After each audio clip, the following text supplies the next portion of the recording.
Polda Jawa Barat mengungkap Peggy Setiawan alias Peron sebagai otak pembunuhan Vina di Cirebon, Jawa Barat. Sementara itu, pengacara Vina merasakan kejanggalan lantaran polisi menyatakan dua DPO lainnya, yakni Dani dan Andi, adalah sosok fiktif. Pengacara Peggy akhirnya memutuskan untuk mengajukan gugatan pra peradilan untuk membebaskan Peggy.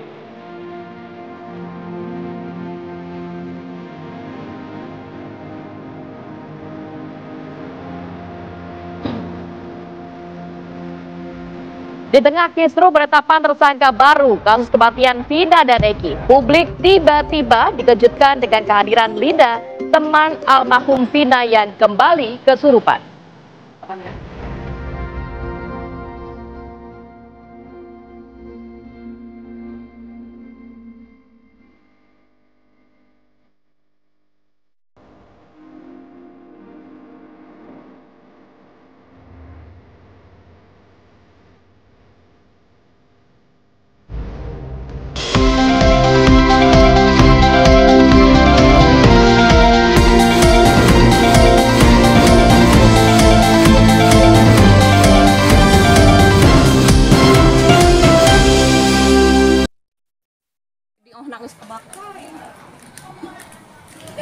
Apa kabar Indonesia Pagi? Kita buka dari informasi mengenai kebakaran pemirsa, di mana ada dua lansia yang tewas menjadi korban kebakaran karena petugas pemadam terkendala jarak menuju ke lokasi karena lokasinya sulit dijangkau oleh kendaraan. Nah, dalam video amatir ini tampak api berkobar membumbung tinggi menghanguskan rumah panggung hingga merembet ke dua rumah lainnya. Ini terjadi di Dusun Ciletik di Desa Gunung Manik di Tanjung Sari, Sumedang, Jawa Barat. Tim pemadam kebakaran yang tiba di lokasi juga tidak bisa berbuat banyak lagi lantaran lokasi titik api ini sulit sekali dijangkau oleh selang dari mobil pemadam kebakaran. Tapi akhirnya api berhasil dikendalikan setelah warga ikut membantu berjibaku memadamkan api secara manual pakai ember dan juga menggunakan penyedot air dari sumber air terdekat. Akibat kebakaran ini, dua lansia, yakni ibu dan anak yang berusia sudah senja 90 tahun dan anaknya 65 tahun ini meninggal dunia karena terjebak di dalam rumah.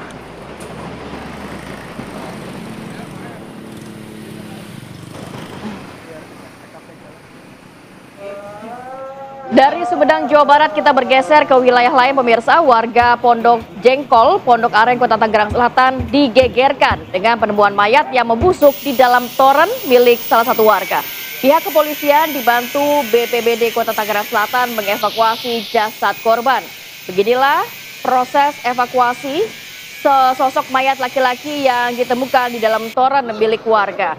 Petugas kepolisian dan juga dibantu oleh petugas BPBD Kota Tangerang mengeluarkan mayat yang berada di dalam toren untuk dievakuasi. Warga yang mengenali mayat pria ini penuh dengan tato langsung menggabari pihak keluarga yang tak jauh dari lokasi penemuan mayat. Diduga mayat ini masuk dalam daftar pencarian orang Polres Tangerang Selatan terkait kasus narkoba yang belum lama terjadi penggerbekan di lokasi tersebut.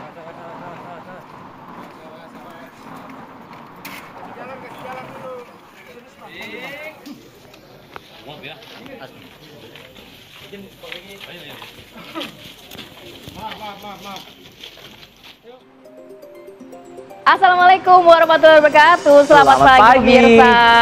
Sehat Rati? Alhamdulillah. Alfa sehat? Sehat, harus tetap semangat dong. Buah apel merah segar dimakan gantian. Sakit. Buat Anda yang di rumah jangan mager, kan udah gajian. Wah, buat yang udah gajian, yang belum sabar, udah tetap gajian. semangat. Terima kasih diingetin ya. Belum ngecek-ngecek soalnya ya. Iya, hari ini kita akan bikin Anda tetap semangat dengan sejumlah informasi, termasuk kita akan perbincangkan mengenai masalah yang sampai sekarang belum juga ketemu ujungnya. Ya. Soal kasus Vina. Betul, karena memang kemarin Polda Jawa Barat sudah memberikan konvers terkait satu DPO, yakni atas nama Peggy alias Peron, yang ternyata menjadi DPO satu-satunya. Banyak yang bertanya-tanya, ini di amar putusan ada 3 DPO, betul. Tapi kemarin Polda Jawa Barat menyatakan ini satu-satunya DPO. Harusnya ada argumentasi yuridis ya untuk meyakinkan publik ya. Ini yang jadi diprotes oleh kuasa hukum dari keluarga Vina. Kita akan coba perbincangan nanti di Apa Kabar Indonesia Pagi. Tapi sebelum itu kita akan coba berikan Anda informasi terbaru dari sejumlah wilayah. Kita mulai dari Bekasi, Jawa Barat. Ini ada informasi mengenai tawuran yang terjadi antara dua kelompok pemuda. Nah, ada seorang pelajar yang tewas jadi korban tawuran karena mengalami luka sabetan senjata tajam di bagian kepala. Dan ini terjadi di Bekasi, Jawa Barat pada Senin petang kemarin, pemirsa. Ini adalah video amatir dari aksi tawuran antar dua kelompok pelajar dari dua sekolah berbeda. Ini terjadinya di ruas Jalan Underpass Duren Jaya di Bekasi Timur. Dan berhasil direkam oleh warga. Sempat terjadi aksi saling kejar dan seorang pelajar tergeletak akibat sabetan senjata tajam di bagian kepala belakang dan akhirnya ia tewas saat hendak dibawa ke klinik terdekat. Warga sekitar yang sempat menyaksikan tawuran menjadi saksi ini akhirnya dibantu petugas untuk memberanikan diri untuk membubarkan tawuran karena sudah meresahkan warga. Menyedihkan sekali karena masa depan anak-anak ini sebenarnya masih panjang, tapi kemudian harus terhenti karena aksi-aksi tawuran yang sebenarnya biasanya dipicu oleh hal-hal sepele. Tidak hanya ternyata di wilayah Bekasi, Jawa Barat, Fat. Aksi tawuran pelajar ini juga terjadi di wilayah Kabupaten Sumedang, Jawa Barat. Jadi rekaman CCTV inilah yang menggambarkan aksi tawuran yang terjadi yang diduga dilakukan sejumlah kelompok pelajar di Sumedang, Jawa Barat. Tepatnya di Jalan Raya Bandung Cirebon, kawasan Dusun Cicelep, Desa Mandala Herang, Kecamatan Cimalaka, Sumedang, Jawa Barat. Dalam video, ini para pelaku tawuran terlihat saling serang menggunakan senjata tajam di tengah jalan hingga ini akhirnya berakibat terhadap kemacetan. 2 orang korban luka dibawa ke puskesmas yang luka-luka akibat sabetan senjata tajam di bagian lengannya. Dan usai tawuran yang mengakibatkan adanya korban yang dibawa ke puskesmas, para pelaku ini melarikan diri ke arah Cimalaka dengan menaiki sepeda motor. Saat ini pihak kepolisian sudah memintai keterangan sejumlah saksi dan juga memeriksa rekaman CCTV di lokasi kejadian. Ya, inilah pentingnya mendekatkan diri dengan lingkungan yang positif. Jangan kemudian bergaul dengan teman-teman yang membawa ke hal-hal yang negatif. Karena ini menjadi satu hal yang akan merugikan di masa yang akan datang. Memang umur-umur anak-anak muda ini masih ingin menunjukkan eksistensinya, tapi alangkah baiknya kalau dibawa ke ranah yang positif ya. Betul sekali, masih ada banyak ekskul, masih banyak lingkungan yang positif. Dan ini juga kita lihat bagaimana kejadian insiden kecelakaan yang juga terjadi antara truk fuso bermuatan pupuk di Kota Palembang, Sumatera Selatan yang menabrak pengendara sepeda motor. Ibu dan anak meninggal dunia di lokasi kejadian, sedangkan sang suami mengalami luka-luka. Jadi motornya dikendarakan oleh satu keluarga, ayah, ibu, dan juga anak. Seperti ini pemirsa, kondisi yang dilakukan atau situasi yang dilakukan oleh Satuan Lalu Lintas Polrestabes Palembang, Sumatera Selatan saat mengevakuasi 2 korban yang tewas akibat kecelakaan ke dalam mobil. Peristiwa ini memang terjadi di simpang lampu merah di flyover Sukarami di Palembang pada Minggu siang. Peristiwa terjadi saat satu keluarga mengendarai motor ini ditumpangi suami beserta istri dan anaknya menuju ke arah Kota Palembang. Tapi dari arah yang sama datang juga mobil truk fuso hijau bermuatan pupuk. Lalu kemudian diduga langsung menabrak sepeda motor dari belakang. Nah, dari kejadian ini ibu dan anak tewas di lokasi kejadian, sedangkan sang suami mengalami luka-luka yang cukup parah. Untuk kronologis kejadian ini, Laka Lantas masih melakukan penyelidikan apa penyebab kecelakaan hingga merenggut nyawa ini. Baik, sejumlah informasi sudah kita hadirkan kepada pemirsa untuk membuka rangkaian pada pagi hari ini, termasuk informasi Laka Lantas yang terjadi di sejumlah daerah. Kita juga akan ajak Anda untuk memantau bagaimana kondisi terkini langsung dari Simpang PGC Jakarta Timur. Sudah ada rekan dari NTMC, sudah ada Bribtu Sarah. Selamat pagi, silakan informasinya.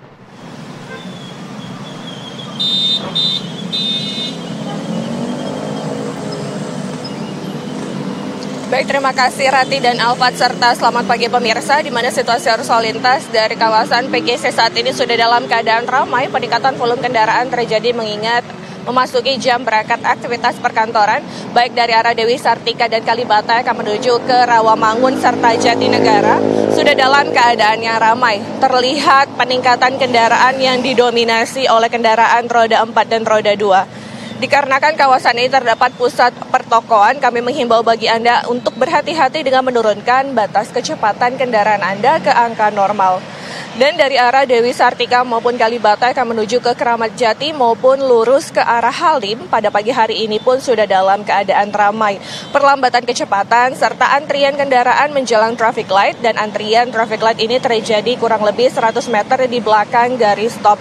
Berhenti di belakang garis stop saat Anda berada di traffic light untuk kenyamanan sesama pengguna jalan. Selanjutnya dari arah Halim yang akan lurus menuju ke Kalibata maupun ke arah Dewi Sartika atau yang akan berbelok ke kanan menuju Rawamangun dan Jatinegara juga dalam keadaan ramai. bagi Anda yang akan melintasi kawasan ini untuk waspada dengan mengantisipasi terhadap banyaknya aktivitas angkutan umum yang berhenti di sembarang tempat untuk menaik turunkan penumpang. Dan pemirsa, untuk arus lalu lintas dari arah Kramat Jati akan menuju ke Dewi Sartika ataupun Kalibata dan yang akan mengarah ke Rawamangun juga sudah dalam keadaan ramai namun masih terbilang normal.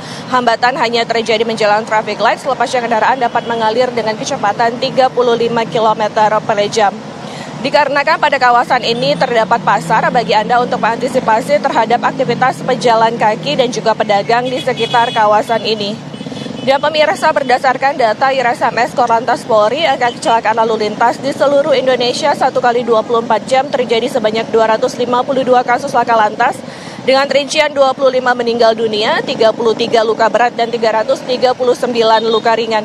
Dari 252 kasus laka lantas tersebut didominasi oleh kendaraan roda 2. Faktor penyebab laka lantas dikarenakan gagal menyalip. Untuk itu kami menghimbau bagi Anda untuk mematuhi rambu lalu lintas yang berlaku, tidak melawan arus serta mematuhi arahan dari petugas kami yang berada di lapangan. Untuk informasi tentang kondisi arus lalu lintas, Anda dapat menghubungi call center kami di 1500669 atau melalui SMS Center di 9119. Stop pelanggaran, stop kecelakaan, keselamatan untuk kemanusiaan, salam presisi, kembali ke studio. Pemirsa, seorang pelajar sekolah menengah pertama atau SMP di Situbondo, Jawa Timur ini dianiaya 9 kawannya dan akhirnya meninggal dunia setelah mendapatkan perawatan intensif di salah satu rumah sakit. Nah, kasus ini memang terjadi sempat viral setelah orang tua korban ini memviralkan kondisi anaknya yang sudah terkulai lemas. Aparat kepolisian juga langsung bergerak cepat mengamankan 9 tersangka yang berada di rumahnya masing-masing, diamankan tanpa perlawanan. Ini adalah video dari korban Muhammad Fahri, usianya masih 15 tahun. Ia merupakan warga desa Lubawang di Banyuglugur di Situbondo, Jawa Timur saat ia menjalani perawatan di rumah sakit. Video ini sempat viral dan kemudian akhirnya ditindaklanjuti oleh pihak kepolisian dan kemudian ternyata korban sayangnya meninggal dunia.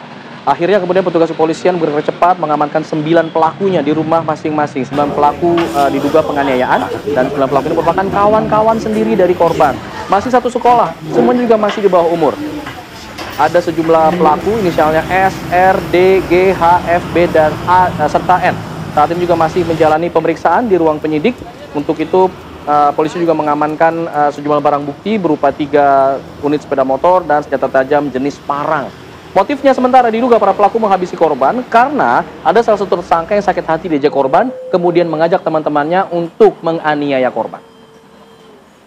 Memang tidak dibenarkan perlakuan bullying yang akhirnya berujung pada penganiayaan dan juga kematian, walaupun anak-anak tersebut masih di bawah umur ya. Betul. Kita akan mendalami hal ini dengan AKBP Dwi Sumrahadi Rahmanto, Kapolres Situbondo. Assalamualaikum, selamat pagi Pak Kapolres. Ya, selamat pagi Mbak, selamat pagi Mas, ya. Selamat pagi pemirsa. Pak Kapolres, ini ada 9 pelaku yang semuanya di bawah umur. Apa yang menjadi motif anak-anak ini kok tega menghabisi temannya sendiri, Pak? Ya, yang menjadi motif ini adalah salah satu pelaku, yaitu berinisial D, pernah diejek oleh korban di kantin sekolah. Selain itu juga kakak dari pelaku pernah berduel dengan korban dan kalah pada saat itu. Sehingga pelaku ini bercerita kepada teman-temannya, pelaku lainnya. Nah, pada hari, langsung saya ke kronologisnya aja Mbak sekalian. Jadi waktu itu pada hari Sabtu sekitar pukul, hari Sabtu tanggal 18 Mei 2024 sekitar pukul 19.00 waktu Indonesia Barat, mereka mengadakan acara minuman keras di salah satu rumah pelaku. Kemudian di situ pelaku bercerita tadi tentang 2 hal tersebut. Dan sekitar pukul 11 atau pukul 23.00 mereka ke TKP, yaitu di desa di lapangan desa Kaliangat, Kecamatan Banyuglugur di Kabupaten Situbondo. Mereka bersama ke sana kemudian mengundang daripada korban. Pada saat itu korban juga datang bersama teman-temannya. Pada saat bertemu di sana terjadilah penganiayaan atau pengeroyokan terhadap korban. Namun teman-temannya tidak berani membantu atau melerai karena salah satu dari pelaku ada yang membawa golok atau parang, sehingga mereka juga menyelamatkan diri masing-masing. hingga para Oke, Pak korban Kapolres. ini tidak ya. Ya, ini kan Ya, para halo. pelakunya juga anak-anak. Penanganannya nanti akan seperti apa, Pak? Apakah mereka memang juga dikenakan pasal pidana layaknya orang-orang dewasa atau kemudian ada perlakuan yang berbeda? Iya, tetap karena ini pelaku di bawah umur, kita tetap menggunakan Undang-Undang tentang Perlindungan Anak. Jadi perlakuannya tetap berbeda. Saat ini juga para pelaku semuanya sudah kita lakukan pemeriksaan, termasuk para saksi sudah kita lakukan pemeriksaan, dan pelaku ini sudah kita amankan sejak hari Minggu kemarin. Ya, Pak Kapolres, tadi Anda mengatakan bahwa para pelaku ini sebelum melakukan aksinya sempat minum minuman keras. Dapat dari mana minuman keras, kemudian juga senjata tajam yang mereka bawa ini, Pak? Melihat mereka masih di bawah umur. Ya, kami tidak, saya belum melakukan pendalaman terhadap itu, saya masih harus menanyakan kepada penyidik. Kemungkinan mereka membeli minuman keras tersebut ya, Mbak. Jadi saya belum tanyakan lagi. Kemudian kalau parang ini milik salah satu pelaku, memang dibawa memang untuk menakut-nakuti kalau memang memang korban itu datang dengan teman-temannya. Jadi memang sudah seperti disiapkan begitu, Mbak. Oke, Pak Kapolres, dari kejadian sampai kemudian akhirnya korban meninggal dunia dan videonya viral kan ada jeda waktu yang cukup lama ya, sekitar 10 harian lebih. Nah ini apakah memang pihak keluarga korban tidak ada laporan sebelum itu? Apakah memang viral dulu memang baru pihak kepolisian yang menindaklanjuti atau bagaimana, Pak? Ya, tidak, itu memang sudah dilakukan, sudah ada laporan polisi kepada kami di Polsek Banyuglugur, kemudian kita melakukan pemeriksaan, pendalaman, namun memang dari korban tidak tertolong kemarin pada hari Minggu pukul 03.00, itu dinyatakan meninggal dunia. Kemudian kita sudah melakukan langkah-langkah, yaitu langsung mengamankan para pelaku. Jadi memang sudah dilakukan pemeriksaan sebelumnya, dan kita melakukan lidik untuk mencari tahu siapa saja pelaku, karena memang banyak yang pada saat pemeriksaan awal banyak yang mengingkari atau bercerita tidak sesuai aslinya. Nah, daripada hari Minggu kemarin juga kita Baik, Pak sudah Kapolres. lakukan rekonstruksi. Baik. Ya. Terakhir mungkin nantinya jerat pidana akan seperti apa untuk para pelaku ini? Ya, kita kenakan pasal 76C Yunto pasal 80 ayat 3 Undang-Undang Republik Indonesia nomor 23 tahun 2002 tentang perlindungan anak.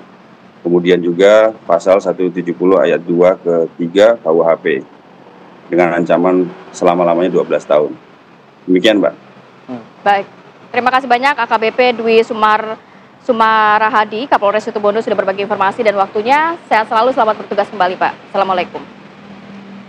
Baik, apa kabar Indonesia Pagi? Harus jeda dulu. Nanti kita akan kembali pemirsa dengan perbincangan seputar teka-teki 2 DPO di kasus Vina yang kemudian dihilangkan oleh polisi setelah adanya rilis DPO Peggy tertangkap kemarin. Kita akan bahas tetap di sini di Apa Kabar Indonesia Pagi. Pemirsa, 3 orang warga ditemukan tewas tertimbun tanah longsor yang terjadi di 2 lokasi berbeda di Kabupaten Tanggamus, Lampung. Ketiga korban tersebut berhasil ditemukan setelah dilakukan upaya pencarian selama 3 hari. Ketiga korban tertimbun material longsor yang terjadi di 2 lokasi yang berbeda. 1 korban tewas, yakni atas nama Bisdiansyah, tertimbun longsor yang terjadi di Desa Air Abang, Kecamatan Ulu Belu, Tanggamus. Sementara untuk 2 orang korban lainnya, Sophia dan juga David, ini ditemukan di Datar Lebuai, Kecamatan Air Naningan, Tanggamus. Tim SAR gabungan baru berhasil mengevakuasi ketiga korban pada minggu lalu dengan kondisi sudah meninggal dunia.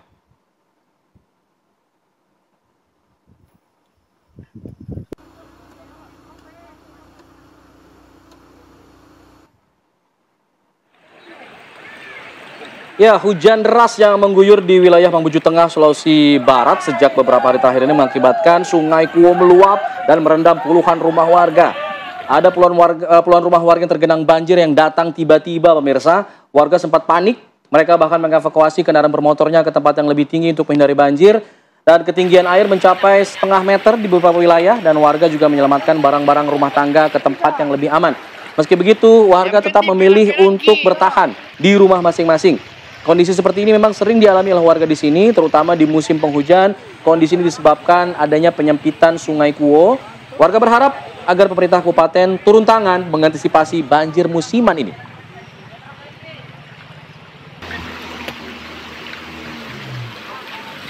Baik, kita tinggalkan informasi banjir dan longsor yang terjadi di dua wilayah di Indonesia. Kita bergeser ke informasi lain. Keluarga mantan Menteri Pertanian, yakni Syahrul Yassin Limpo, kemarin juga hadir dalam sidang lanjutan kasus gratifikasi dan juga pemerasan. Ini sebagai saksi di Pengadilan Negeri Tipikor Jakarta pada Senin siang. Mereka hadir bersaksi dalam persidangan, yakni adalah istri SYL, Ayun Sri Harahap, putra SYL Kemal Redindo, dan juga cucu SYL, Andi Tenri, yang hadir untuk mengkonfirmasi soal dugaan adanya aliran uang yang diterima dari mantan Menteri Pertanian itu. Selain keluarga SYL, Jaksa KPK juga menghadirkan staf khusus SYL saat menjadi mentan, yaitu Joyce Triatman dan juga accounting pada Nasdem Tower Lena Janti Susilo. Jaksa KPK juga akan menghadirkan staf Biro Umum Kementan Yuli Eti Ningsih dan juga pengurus rumah pribadi SYL. Dalam perkara ini, Jaksa KPK menduga SYL menerima uang sebesar 44,5 miliar rupiah hasil beberas anak buah dan juga direktorat di Kementerian Pertanian untuk kepentingan pribadi dan juga keluarganya.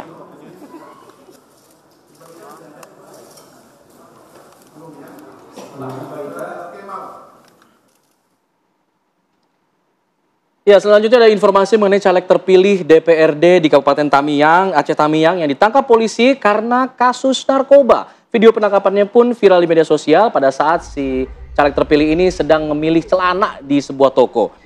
Nah, inilah video amatir yang berhasil dihimpun melalui pantauan CCTV di sebuah toko pakaian. Dirtipit Narkoba Barreskrim Polri melalui Subdit 4 berhasil menangkap buronan kasus narkoba.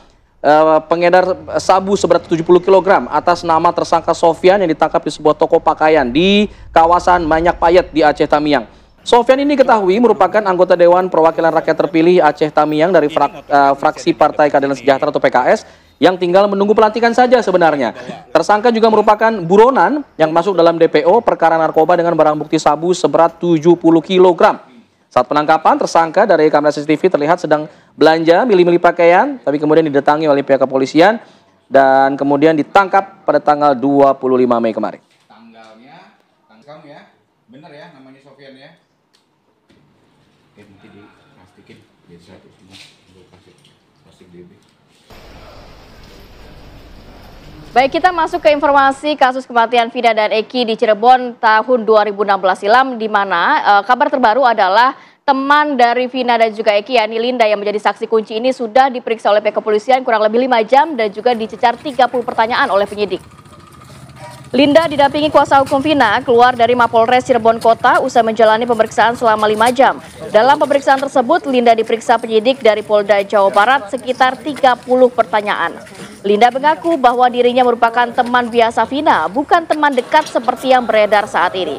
Ia juga menjelaskan bahwa saat kejadian ia berada di rumah dan tidak mengetahui adanya peristiwa pembunuhan Eki dan Vina.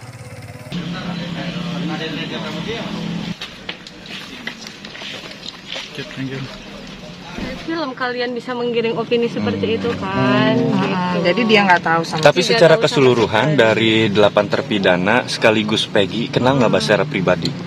Enggak Kenal sama kenal sekali. sama sekali. Saat kejadian lagi di mana, Mbak Linda? Ada di rumah kebetulan Ada di rumah. Terakhir kontak dengan almarhum Vina sebelum kejadian berapa hari, Mbak? Sudah lama. Ada sebulan? Sebelum kejadian. Sudah lama banget. Lebih dari 6 bulan mungkin. Berapa? Udah lama. Udah lebih dari 6 bulan karena si Linda udah putus sama anak ekstisi, jadi udah nggak pernah ketemu lagi gitu. Gitu. Mbak Linda pernah nanya ke Vina, Vina pernah curhat nggak terkait asmara atau apa gitu? Enggak, karena itulah kita tuh hubungannya tidak sedekat yang difilmkan loh gitu. Cuma teman biasa aja. Teman tongkrongan doang. Iya, teman tongkrongan. Ya, kita akan coba pantau bagaimana situasi di Cirebon ya. Kita akan coba tanyakan kepada rekan kami ada Leo Satyagraha dari sana. Perkembangan informasi dari Cirebon. Leo. Ya, Alpat dan juga pemirsa, memang Linda yang merupakan sahabat Vina Cirebon yang merupakan korban tewas pembunuhan pada 2016 silam ini diperiksa oleh Polda Jawa Barat pada Senin malam kemarin. Linda datang ke Polres Cirebon Kota ini sekitar pukul 19.700 waktu Indonesia Barat, dan dia didampingi oleh sejumlah kerabat, keluarga, serta pengacara Linda sendiri. Saat pemeriksaan, Linda mendapatkan 30 pertanyaan dari penyidik.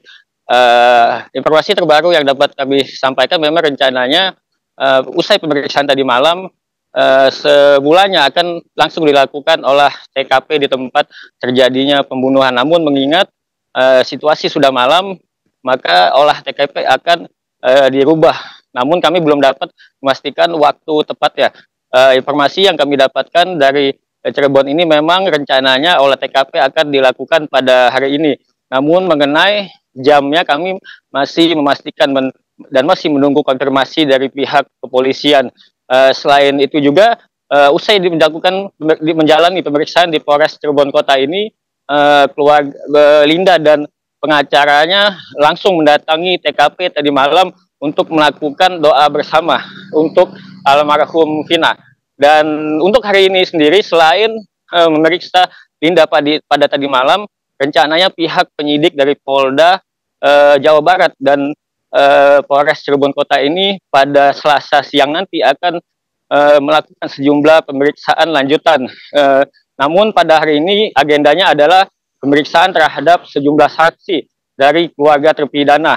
Sejauh ini memang informasi yang kami dapatkan pada siang nanti akan dilakukan pemeriksaan terhadap keluarga salah satu terpidana Sudirman. Selain keluarga dari Sudirman, juga akan dilakukan pemeriksaan terhadap adik dari DPO yang telah tertangkap belum lama ini, yakni Peggy Setiawan. Informasi yang kami dapatkan, pemeriksaan yang dilakukan oleh penyidik terhadap keluarga terpidana maupun DPO Peggy Setiawan nantinya ini untuk mengetahui sejumlah hal terkait pengetahuan keluarga selama Peggy Setiawan ini dicari oleh polisi. Penyidik rencananya akan menggali sejumlah informasi apakah nantinya akan terbukti adanya keterlibatan dari pihak keluarga dalam menyembunyikan informasi keberadaan Peggy Setiawan. Sementara demikian, Alfat, saya kembalikan ke studio.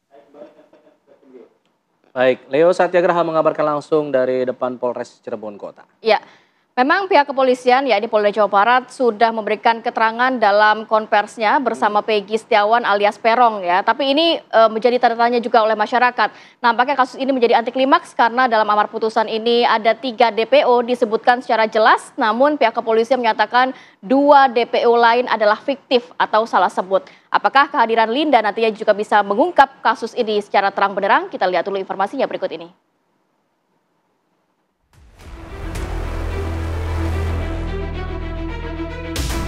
Polda Jawa Barat mengungkap Peggy Setiawan alias Perong sebagai otak pembunuhan Vina di Cirebon, Jawa Barat.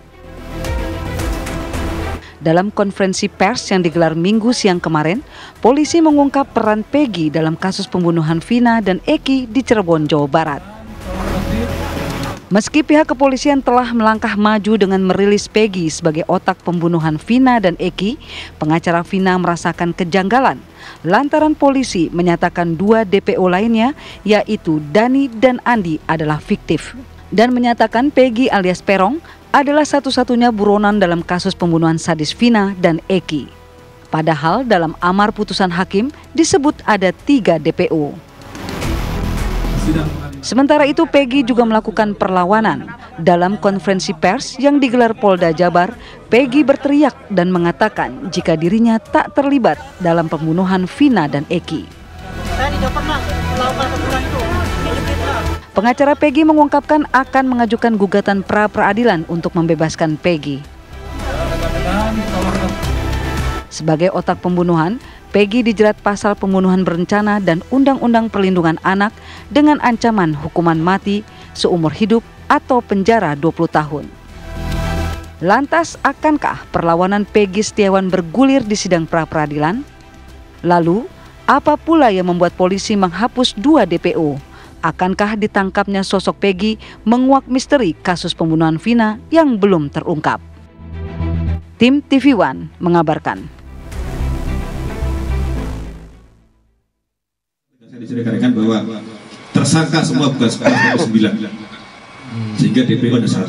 Untuk itulah kami selama ini meyakinkan bahwa 5 keterangan berbeda dari tersangka itu ada yang menerangkan 3, ada lagi yang menerangkan 3 dengan nama berbeda, ada yang menerangkan 5, ada yang menerangkan 1. Setelah kami melakukan penyidikan lebih mendalam, ternyata 2 nama yang disebutkan selama ini itu hanya asal sebut. Jadi tidak ada tersangka lain. Namun apabila nanti di kemudian hari muncul tersangka lagi, ya kami akan periksa. Tetapi sejauh ini fakta di dalam penyidikan kami, tersangka atau DPO adalah 1, bukan 3. Jadi semua tersangka jumlahnya 9, bukan 11. 8 melakukan persetubuhan, yang 1 tidak. Ya, untuk mencoba mengulik jawaban dari teka-teki DPO kasus Vina ini, kita akan hadirkan sejumlah narasumber pada pagi hari ini di studio. Sudah datang pada hari ini ada Komjen Purnawirawan Susno Duaji selaku Kabaris Kempori 2008-2009. Selamat pagi. Selamat pagi, Assalamualaikum Pak Susno. Selamat Sehat pagi ya para Pak ya? pemirsa sekalian, alhamdulillah sehat. Iya, ada juga Bang Teguh Nasrullah selaku pakar hukum pidana, nanti bicara dari masalah pidana. Selamat pagi. Selamat pagi. Selamat pagi Pak. Melalui sambungan daring juga sudah tersambung bersama kita ada Reza Pramadia selaku perwakilan kuasa hukum Vina. Selamat pagi, Bang Reza.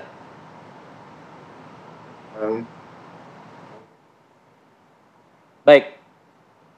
Bang Reza, saya ingin ke Bang Reza dulu ya sebelum ke bapak-bapak yang ada di studio ini. Bang Reza, narasi yang beredar saat ini di media sosial lebih banyak menyoroti soal Peggy yang mengaku tidak bersalah. Tapi kemudian ada hal lainnya yang sepertinya teralihkan nih, yang menjadi concern Anda juga dari tim kuasa hukum Vina, bahwa ada 2 DPO yang sebelumnya ada di amar putusan, lalu kemudian sekarang tiba-tiba hilang. Anda mempermasalahkan hal ini. Latar belakangnya silakan. Iya, jadi memang sah-sah saja terduga DPO Peggy itu membantah atau apapun itu, tapi kan faktanya dia itu kan sudah merubah identitas, itu kan sudah jelas. Kenapa merubah identitas? Jadi itu aja dulu. Kita tidak akan membahas Peggy lebih jauh, kita tetap fokus kenapa terduga DPO yang 2 ini dihilangkan, dianggap fiktif gitu kan. Sedangkan di amar putusan pengadilan kan sudah jelas ada perannya masing-masing. Berarti itu kan kalau dihilangkan itu kan harus kita diulang BAP lagi dari awal segala macam.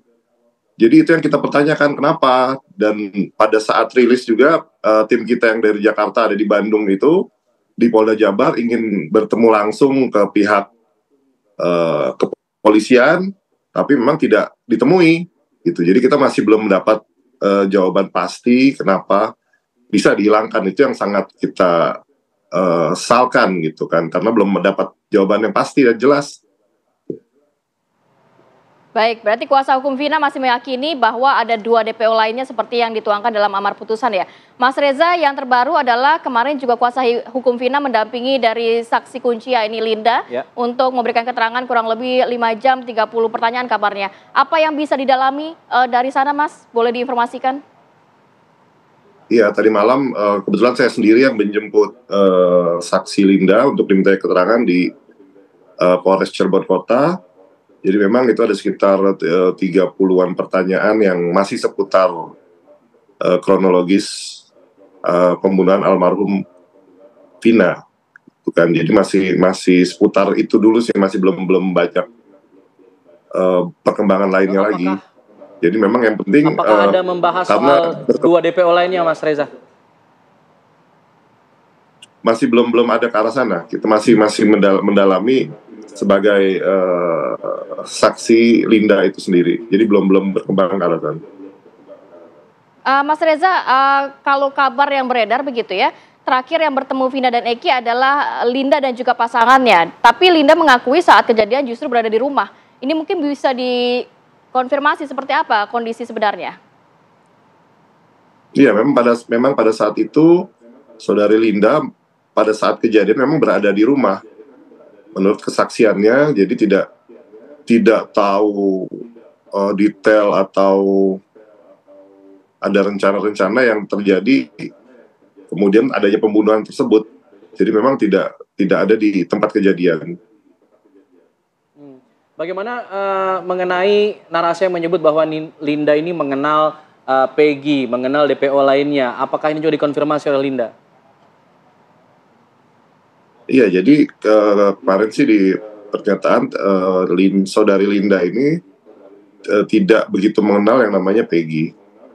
Itu dan juga banyak cerita-cerita yang sudah beredar itu kan yang di luar dari pengetahuan Linda dan kejadian tidak seperti itu. Kalau dari versi Linda, kejadiannya seperti apa, Mas? Iya, kejadiannya memang si saudari Linda itu bersahabat dengan almarhumah. Ya, tapi memang bersahabat juga tidak terlalu dekat gitu kan. Jadi hanya sering bukan sering, maksudnya pernah beberapa kali curhat, itu juga masalah pacarnya seperti itu. Jadi tidak yang terlalu mencampur terlalu jauh. Jadi hanya sebatas sahabat dekat tapi yang tidak terlalu dekat gitu. Jadi kalau hanya sebatas kalau mau curhat ya seperlunya seperti itu. Jadi masih belum banyak keterangan yang bisa diperoleh. Nah, mungkin masih dalam kondisi shock juga gitu, masih kaget dengan pemberitaan yang luar biasa itu kan. Baik. Ditambah juga karena itu Pak Susno. Ya. Baik. Pak Susno, kalau kita lihat ini yang menjadi pembahasan adalah hilangnya 2 DPO dari penyidikan polisi lah, kalau kita bisa bilang seperti itu. Apakah memang ini satu hal yang lumrah terjadi di kepolisian, merilis ada 3 DPO, lalu kemudian menganulir 2 DPO lainnya, menyatakan bahwa ada 1 DPO saja, cukup untuk mengungkap kasus ini. Apakah ini satu hal yang bisa dimaklumi atau seperti apa sebenarnya, Pak? DPO itu daftar pencarian orang ya. Mengapa orang itu dicari? Tentunya karena dia adalah diduga sebagai pelaku daripada kejahatan itu. Dan DPO tidak dibuat dengan sembarangan. Tentunya berdasarkan fakta dan data yang terungkap. Apakah terungkapnya pada tingkat penyidikan? Apakah terungkapnya pada tingkat persidangan? Ternyata ini terungkap pada level penyidikan dan persidangan. Nah, tahu-tahu kemarin saya dengar ya diumumkan oleh Polda Jawa Barat bahwa DPO-nya hanya 1, yaitu Peggy.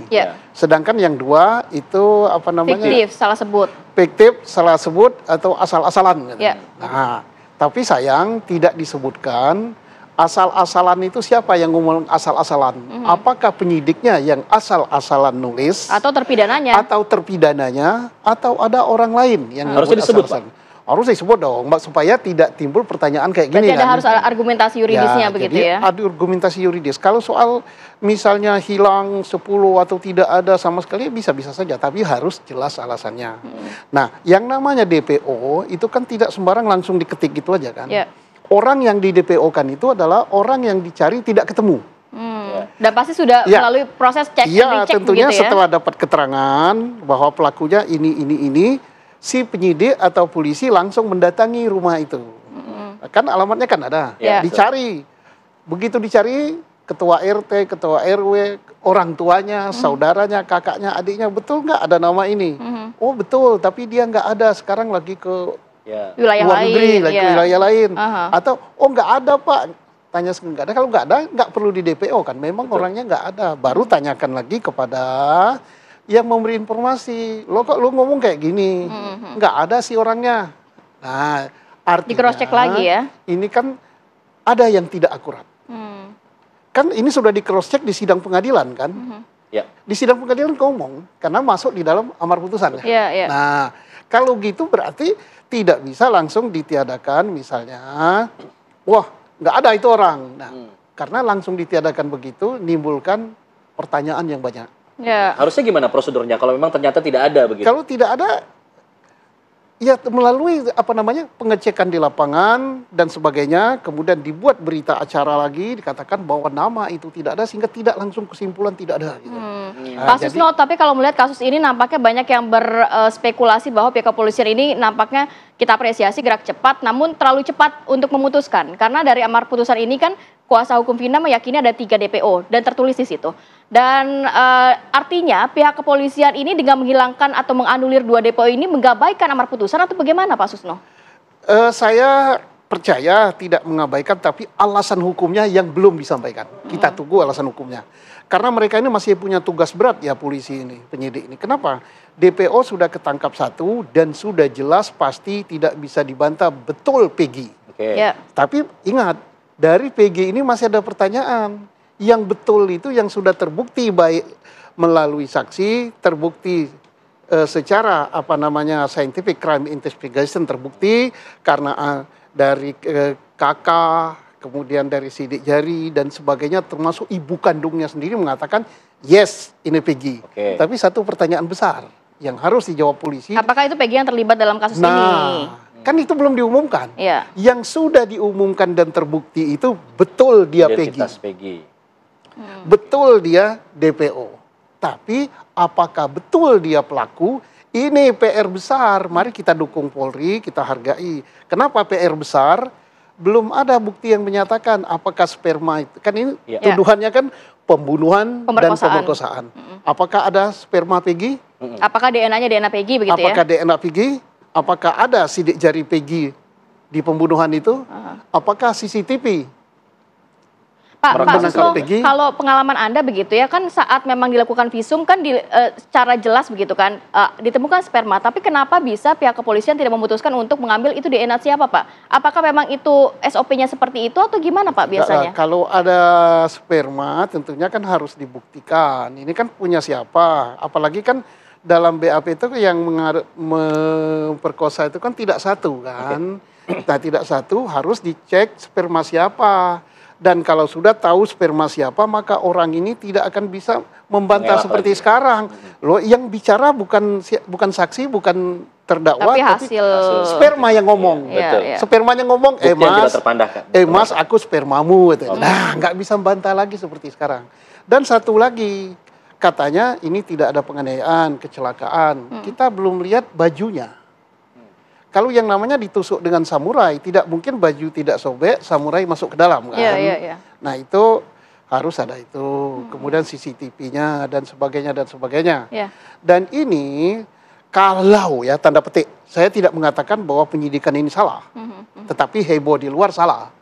Kita buat tanda petik bahwa penyidikan ini benar salah.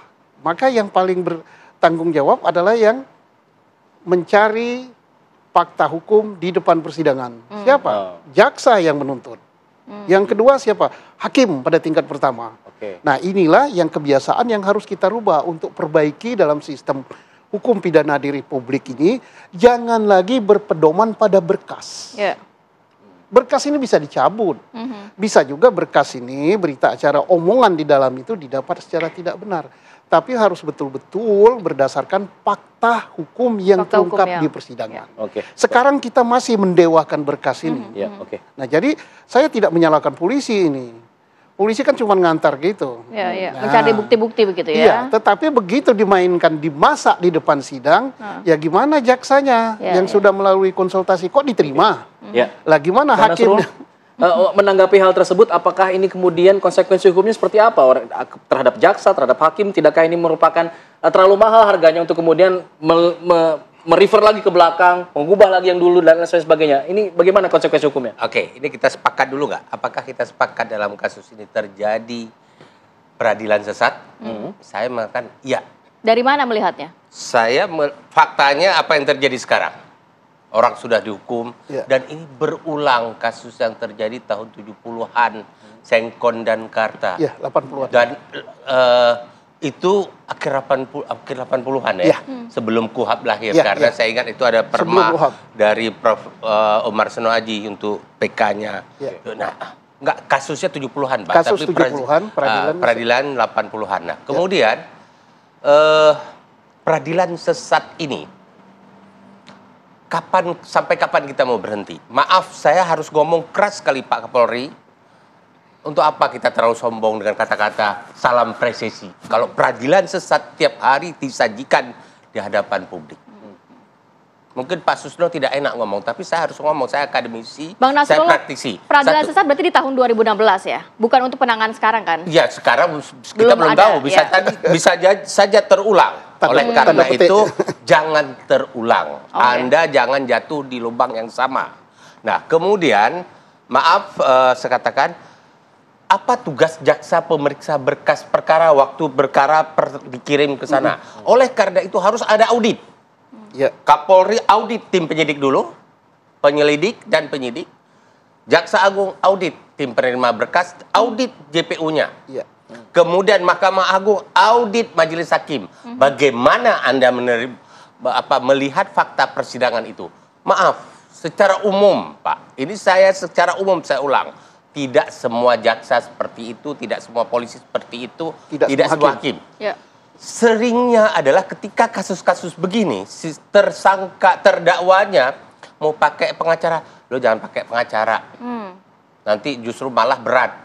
Gitu. Lo ngaku aja terus terang buat tuntut Padahal ringan. seharusnya hak didampingi pengacara, kuasa hukum ya. Tapi itu terjadi sejak awal. Nah, kemudian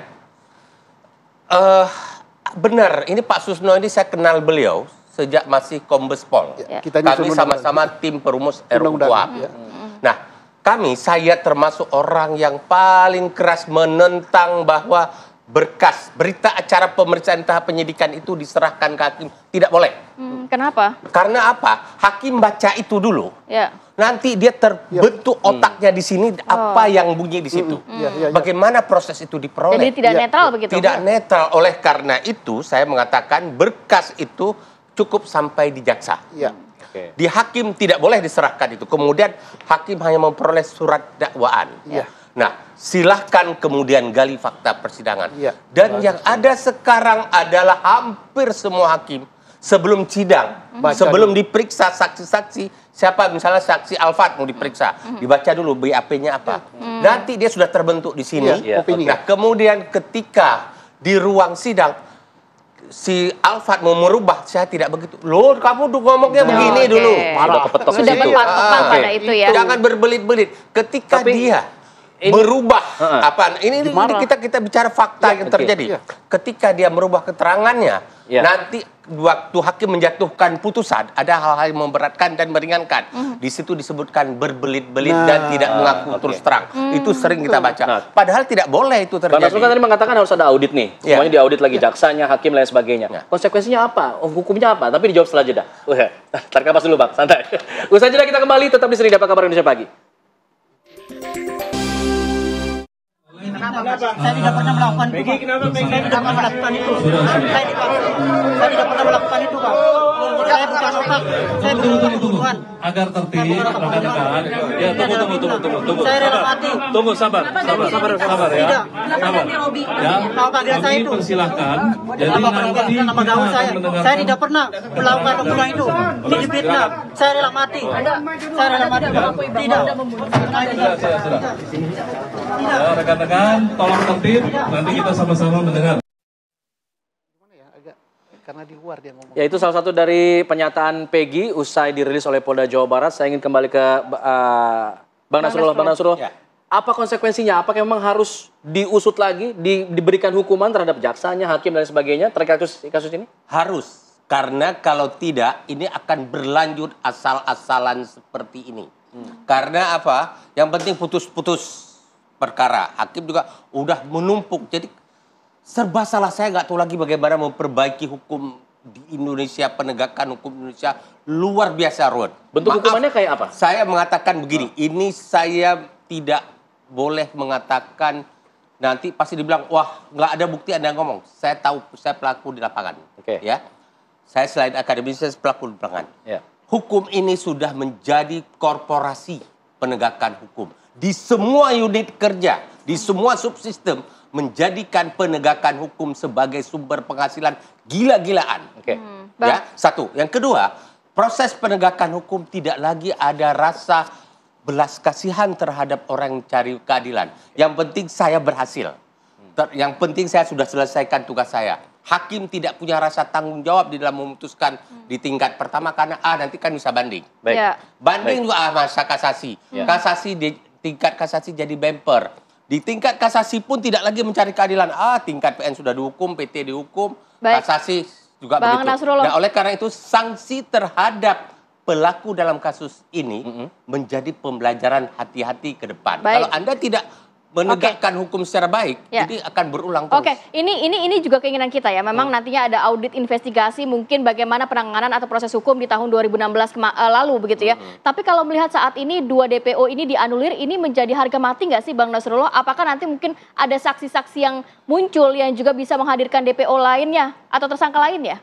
Kalau bagi saya, mohon maaf Pak Susno ya, soal jumlah DPO bertambah berkurang itu normal di dalam penegakan hukum. Tetapi masalahnya sehingga muncul 3 pertama, apakah itu proses penegakan hukum yang benar atau karena yang disampaikan oleh tim dari Polda Jabar itu dulu nyebutnya asal-asalan. Bisa saja dari para saksi-saksi yang diperiksa ngaku nggak sih ini? Ya dia ngaku aja. Ternyata sekarang setelah digali berubah. Itu bagi saya biasa saja. Karena tetapi bagi saya maaf ya, saya tidak terlalu fokus di dalam penanganan kasus Vina Ansik. Tapi saya jadikan kasus Vina untuk momentum proses perbaikan penegakan hukum. Kita diskusi ini kan arahnya ke sana. Kalau kita tidak bicara bagaimana ini ke depan, Anda akan membiarkan dunia peradilan, sekali lagi, bukan dunia pengadilan, dunia peradilan. Itu semakin kacau balau, semraut dan seenak-enaknya. Anda lihat tiap hari kita ditampilkan, disuguhkan kekerasan-kekerasan. Apa nggak prihatin bagi anak cucu kita ke depan? Baik, jadi momentum ya Bang ya? Lawan ini. Baik, saya ingin ke Bang Reza. Bang Reza, apa yang disampaikan oleh Bang Nasrullah, apakah juga menjadi keinginan kuasa hukum Vina agar kemudian ada audit investigasi dan menghukum pelaku-pelaku peradilan yang selama ini dianggap tidak sejalan begitu? Ya, saya sepakat dengan Bang Nasrullah dan Pak Susno. Jadi tidak bisa juga serta-merta menghilangkan 2 terduga DPO itu. Karena kan semua sudah ada dari mulai awal penyidikan di tingkat pengadilan. Jadi itu semua harus diusut ulang lagi. Kenapa bisa dihilangkan? Itu kan nggak bisa juga tanpa keterangan. Kita berusaha untuk menemui pihak Polda Jabar juga masih belum diberi kesempatan. Jadi kita juga untuk menentukan upaya-upaya hukum ke depan ini kan masih belum bisa bergerak. Kita masih tetap menunggu untuk bertemu dengan pihak Polda Jabar untuk diminta untuk kita berdiskusi gitu. Baik, Bang Reza, kalau misalnya melihat tadi kejanggalan yang juga masih dinyatakan oleh Pak Susno, salah satunya mengenai sperma yang tidak diketahui DNA-nya. Kemudian juga faktanya kabarnya ada CCTV di lapangan yang juga tidak diambil oleh pihak kepolisian. Ini sudahkah ada bukti-bukti juga yang dikumpulkan oleh keluarga Vina atau kuasa hukum Vina terkait hal-hal ini? Jadi memang pihak kita tidak mengikuti dari awal karena kita baru menjadi kuasa hukum kan setelah akhir-akhir ini. Jadi kalau misalkan ada bukti-bukti baru segala macam sih kita masih baru mengumpulkan keterangan-keterangan terkait dan kita tetap fokus untuk di awal itu kan 3 DPO yang belum ditemukan dan kita memohon setelah DPO ditemukan ini kita minta untuk dirilis wajahnya akhirnya dipenuhi oleh pihak kepolisian dan kita mengucapkan apresiasi kepada pihak kepolisian yang sudah luar biasa bekerja sehingga bisa menemukan satu terduga DPO ini. Tapi yang kita sayangkan juga kenapa 2 aja hilang, padahal kita berharap dengan ditemukannya terduga DPO yang 1 ini akan bisa mengungkap ada di mana nih 2 terduga DPO yang lain gitu. Tapi kan ternyata hasilnya tidak sesuai dengan apa yang kita harapkan seperti itu. Mas Reza, sempat ada kuasa hukum dari Vina juga menyatakan bahwa ada beberapa pihak yang dicurigai dan juga harus dimintai keterangan oleh pihak kepolisian. Selain saksi kunci Linda, adakah lagi pihak-pihak yang akan didorong oleh kuasa hukum Vina untuk dimintai keterangan oleh pihak kepolisian? Jadi memang kita juga banyak mendengar dari berita-berita di media ya, misalkan muncul saksi A misalkan dan saksi ada beberapa pernyataan dari teman-teman di media itu kan memang bisa menjadi masukan untuk pihak kepolisian. Tapi itu kan memang di luar ranah kita tetap fokus kenapa 2 terduga DPO ini dihilangkan seperti itu dulu untuk memberi rasa keadilan untuk keluarga almarhumah yang setelah penantian selama 8 tahun kan 8 tahun. Kecewa walaupun antara senang dan kecewa sebetulnya senangnya karena bisa tertangkap terduga DPO yang satu, tapi kecewa sekali dengan kok tiba-tiba menghilang setelah semuanya jelas dan melalui sudah putusan yang inkrah seperti itu. Baik, saya ingin ke Pak Susno. Pak Susno, tadi ada harapan dari pihak kuasa Vina juga ingin agar kemudian peradilan ini diulang lagi begitu. Apa yang dibutuhkan Pak untuk kemudian bisa mengulang lagi pengusutan kasus ini? Oke. Untuk pemeriksaan, penyidangan, pemeriksaan untuk yang sudah mendapat kekuatan hukum tetap kan nggak bisa periksa 2 kali nibis in idem ya. Tetapi masih penyidikan berjalan untuk tersangka yang baru. Oke. Nah, dari tersangka yang baru ini akan didapatkan keterangan-keterangan yang mungkin nantinya bisa digunakan juga untuk upaya-upaya pembelaan atau mencari keadilan. Mungkin kan ada yang sudah terpidana ini kan mengaku dia tidak melakukan kan. Sekarang upaya apa? Dia sudah dapat putusan yang inkrah. Nah, dari penyidikan untuk kasus tersangka yang baru, yang DPO ini bisa juga dipakaikan kalau ada penemuan bukti baru, ini novum untuk PK. Ya. Jadi bukan pemeriksaan dari awal. Nah, kedua, ditemukan lagi tersangka-tersangka lain yang memang belum disidik, ya bisa disidik gitu. Bisa disidik, silakan masyarakat memberikan informasi pada Polri.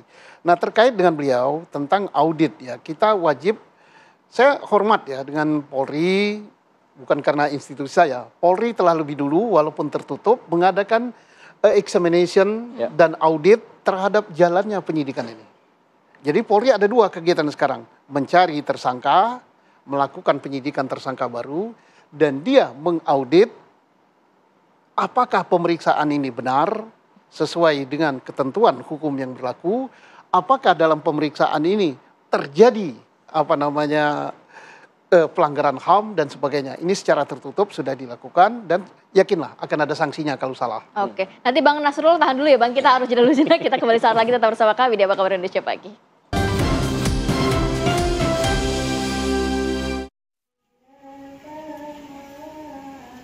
Ya, masih soal kasus Vina pemirsa, sebelum dilakukan penangkapan terhadap Peggy Setiawan alias Peron ini, Peggy ternyata sempat menyewa kamar kontrakan di Ketapang di Kabupaten Bandung selama 5 hari.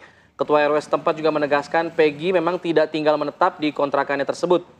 Dirinya datang ke Ketapang hanya bertujuan untuk menjenguk ayah kandungnya yang sudah menjadi warga Ketapang.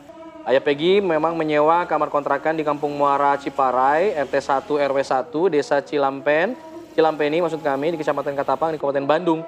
Dan sebelum dilakukan penangkapan pada Selasa 22 Mei lalu, Peggy sempat juga tinggal di kontrakan tersebut selama 5 hari.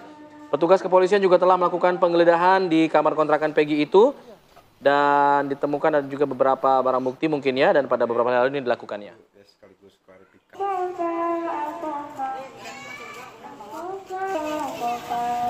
Baik, sebelum kita lanjutkan perbincangan, kita juga akan update bagaimana informasi terkini langsung dari Mapolda Jawa Barat. Sudah ada rekan kami, Cepi Kurnia. Cepi, silakan informasinya. Ya baik, Rati dan Alfat atau bisa tujuan. Pagi ini saya sudah berada di Mapolda Jawa Barat. Memang terkait hari ini ada jadwal pemanggilan untuk Luciana yang merupakan adik dari Peggy alias Peron yang dijadwalkan pada Selasa siang ini sekitar pukul 11 waktu Indonesia Barat, dijadwalkan pemeriksaan oleh penyidik di Treskrimum Polda Jawa Barat. Namun tadi saya mendapatkan informasi dan mengkonfirmasi kepada kuasa hukum Peggy, yaitu Yanti Sugiyarti, bahwa pemeriksaan untuk adik dari Peggy sendiri akan dilakukan di Mapolresta Kota Cirebon, tidak dilakukan di Mapolda Jawa Barat. Hal itu juga tadi dibenarkan oleh salah satu anggota dari Jatanas bahwa penyidikan dilakukan di Mapolresta Kota Cirebon. Sejauh ini memang untuk pemeriksaan terhadap para saksi memang hanya untuk dilakukan terhadap Luciana yang merupakan adik dari Peggy sendiri. Sejauh ini memang kemarin dijadwalkan oleh kuasa hukum sendiri Bondol yang merupakan saksi kunci untuk meringankan dari Peggy sendiri, katanya akan dibawa ke Barat. Setelah tadi dikonfirmasi tidak jadi, kemungkinan akan besok atau serta limpahan dari beberapa kuasa hukum yang akan membela Peggy sendiri. Sejauh ini memang Polda Jawa Barat sendiri menetapkan hanya satu DPO, yaitu Peggy alias Peron, namun untuk 2 DPO dinyatakan ditres di Polda Jawa Barat sendiri memang dianggap tidak ada, sehingga untuk 1 DPO terkait dengan kasus pembunuhan Vina dan Eki di Cirebon sendiri pada 2016 silam hanya merupakan Peggy alias Peron yang diduga menjadi otak pelaku pembunuhan terhadap almarhum Vina dan Eki sendiri. Jadi memang untuk Peggy sendiri memang dikabarkan saat ditangkap di wilayah Bandung sendiri, namun pihak kepolisian sampai saat ini tidak menyebutkan detail di mana Peggy ditangkap. Jadi memang dari informasi Peggy sendiri ditangkap di salah satu rumah warga yang saat itu bekerja bangunan, namun kita tadi mengkonfirmasi kepada pihak kepolisian dari kemarin sampai saat ini pihak kepolisian tidak menyebut di mana rumah tersebut dan rumah siapa Peggy ditangkap sendiri. Memang orang tua Peggy sendiri itu mengontrak di wilayah Ketapang, Kabupaten Bandung. Saat ditangkap, orang tua Peggy memang berada di kontrakan tersebut. Namun sejauh ini dari ayah Peggy sendiri, ayah kandung sendiri memang belum menyebutkan, belum terbuka terkait dengan penangkapan Peggy. Namun sejauh ini pihak kepolisian sebelum Peggy dirilis, pihak kepolisian sudah memanggil dari ayah Peggy sendiri yaitu Rudi untuk dilakukan pemeriksaan. Jadi ini memang semalam pada Senin malam selama 5 jam yaitu Linda yang dianggap merupakan teman dari Vina sendiri sudah dilakukan pemeriksaan di Mapolresta Cirebon, yaitu sekitar 30 pertanyaan dilontarkan oleh penyidik Mapolda Jawa Barat terkait dengan pembunuhan kasus Vina dan Eki di Cirebon. Sejauh ini memang untuk penyelidikan dari Mapolda Jawa Barat sendiri memang sudah dilakukan sejak 19 Mei kemarin, yaitu tembusan dari Kejaksaan Tinggi Negeri Jawa Barat yang mulai dilakukan penyelidikan. Nanti kita akan tunggu ya bagaimana langkah selanjutnya yang akan dilakukan oleh pihak penyidik di Polda Jawa Barat. Baik, Cepi. Terima kasih banyak, Cepi. Oke, kita lanjutkan kembali perbincangan. Bang Nasrullah, apakah tadi juga ada yang mau ditanggapi mungkin terkait pihak-pihak yang juga harus juga mengawasi langsung kasus ini? Jadi gini, dalam proses penegakan hukum untuk kasus Vina itu kan sudah sedemikian dahsyat dibicarakan di publik. Tiap hari kita nonton di medsos dan lain-lain di televisi berita tentang ini. Tapi saya maaf Pak, kalau saya minta maaf kepada wakil-wakil saya di DPR, saya belum mendengar Komisi 3 DPR membahas masalah ini. Mungkin saya bisa paham, di anggota DPR sekarang sebentar lagi sudah berakhir, yang baru belum dilantik. Tapi jangan begitu dong, dalam bernegara Anda negarawan, Anda politikus, Anda wakil rakyat. Jadi harus dipanggil. Bahas dong ini, panggil Kapolri, panggil Jaksa Agung, tanyakan permasalahannya, minta ini dipetakan, kemudian minta pertanggungjawabannya ke depan. Bagaimana? Nah, kemudian Anda selesaikan dong RUU KUHP yang sudah kami serahkan ke DPR hampir 20 tahun yang lalu, ngendap di sana. Udah 2 DPR berganti belum? Bahkan 3 DPR kalau dengan sekarang. Terus belum. Ada apa Anda ini? Apakah karena belum ada pihak yang menghubungi dalam tanda kutip? Maaf, ini saya ngomong agak sedikit vulgar. Tapi saya harus mengkritisi itu. Nah, kemudian buatlah produk KUHP yang baik agar tidak lagi timbul masalah penegakan hukum seperti sekarang. Memang saya paham KUHP itu banyak pihak yang kepentingan. Maaf Pak Susno ya, Polri berkepentingan, jaksa berkepentingan ya, pengacara berkepentingan, semua ingin mendapat kekuasaan sebesar-besarnya. Tapi Anda DPR rumuskan sebuah produk yang bagus demi kepentingan anak cucu Anda nanti, jangan kepentingan pihak-pihak yang berkepentingan sekarang. Satu. Yang kedua, ada persoalan sekarang dengan narapidana yang kasus Vina ini. Kalau memang mereka sudah diyakini tidak bersalah, carilah produk hukum, duduk Ketua Mahkamah Agung, Jaksa Agung, Kapolri, pra-peradilan dan juga PK sudah tidak bisa. Kalau PK masih mungkin proses yang lama. Tapi ada anak manusia loh di dalam, mungkin sudah pernah kena siksa, sudah sekian tahun dihukum, sekarang sudah ada fakta seperti ini. Cari solusi, buat sebuah produk hukum bagaimana ini dikeluarkan. Dan terakhir saya mengatakan bahwa andai saja masih ada ILC, Indonesia Lawyers Club di TV One, ini menjadi bahan menarik untuk kita diskusikan di ILC dan menjadi perhatian seluruh pejabat pejabat negara. Saya berharap ILC hidup kembali rebound. Masukan yang berharga dari Bang Nasrullah. Nanti kita akan nanti kita dialihkan ke ILC yang sudah tayang juga di YouTube ya Bang ya. Nanti kita coba mungkin dibahas nanti. Saya ingin ke Bang Reza. Bang Reza, terakhir untuk langkah hukum terdekat nih terkait kasus ini, apa yang kemudian akan dilakukan sebagai closing statement juga? Ya, jadi seperti yang tadi di awal saya bilang, langkah hukum yang akan kita lakukan tetap menunggu dari pihak kepolisian untuk merilis kenapa ini bisa dihilangkan, karena sampai saat ini kita masih belum bisa mendapatkan jawaban yang memuaskan kita. Kita baru dapat jawaban mungkin dari media, dari platform lain gitu. Jadi kita tetap menunggu, setelah ini kita akan menentukan langkah hukum selanjutnya, dan saya juga tadi setuju dengan Bang Nasrullah untuk ILC dihidupkan kembali biar kita bisa berdiskusi jauh lebih hangat gitu tentang masalah ini, jadi lebih seru nanti kan. Gitu. Jadi bisa keluar semua materi-materi hukum gitu. Sekaligus pembelajaran buat seluruh masyarakat Indonesia juga. Baik Mas Reza. Terakhir Pak Susno, singkat saja. Saya sangat sependapat dengan Pak Nasrullah. Ini adalah yang terbaik untuk bangsa ini, dan kita berpesan kepada DPR yang sekarang dan DPR yang baru bahwa sistem peradilan pidana kita tidak baik-baik saja. Mengapa begitu? Karena sistemnya yang belum bagus. Artinya hukum acara pidana kita harus diperbaiki. Terima kasih.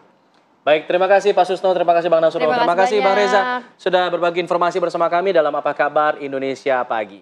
Oke, kita harus jeda dulu sejenak, nanti kita akan hadirkan informasi mengenai permasalahan UKT. Sesaat lagi tetap bersama kami.